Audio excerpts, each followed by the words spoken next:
Hi, today I'm going to talk to you guys. One of the common things people ask when they're looking about hot tubs, what are the important things buying the hot tub? And one of those important things is shell quality. Your top line brands in the hot tub industry will have acrylic across the surface of the shell. Most durable, holds up to chemicals. But what's so important is what is behind the acrylic. Your top line brands in the industry are going to be built with fiberglass and vinyl ester resins, giving you a very thick shell. When you touch those shells, they don't move. You can pull on that shell, it doesn't go anywhere. When you get inside the shell, you can jump up and down and it doesn't move. Fiberglass and vinyl ester resins is the way that top line boat hulls are built. But many hot tubs in the industry aren't built this way. Many hot tubs are significantly thinner. Ballpark, this shell is about 1/2 inch thick, and a thin spot towards the corners it gets even thicker.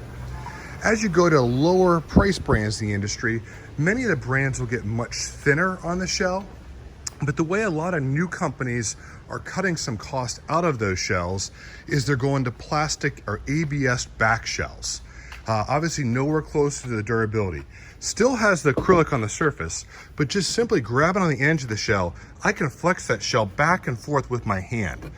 If I step into the shell, it moves up and down.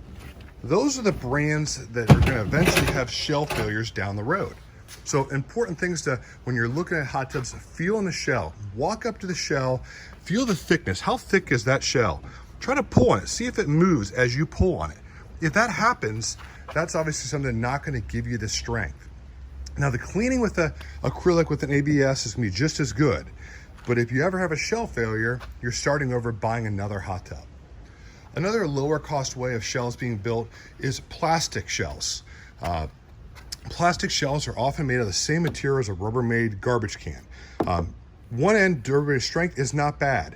The disadvantage is if you ever get your chemicals out of balance, and this is full of some water, so it doesn't show it as well, but it kind of etches the edge of the shell, and there's no way to remove that. Kind of seeing going around that side. And that's something that can happen on those plastic shells. Also can have some scratching, not quite the same strength. So obviously a way of making a tub at a lower cost. Often many of those tubs have a band that go around the outside edge to hold that shell into place. If that ever came undone, often this shell would collapse inside the model.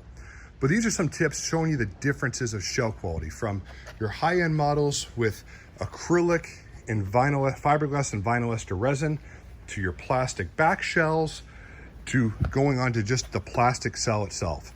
So some major differences, obviously some differences in cost, but when you have that fiberglass and vinyl ester resin, it's going to be a shell that's going to look great for a lifetime and hold up, never going to have a shell failure down the road.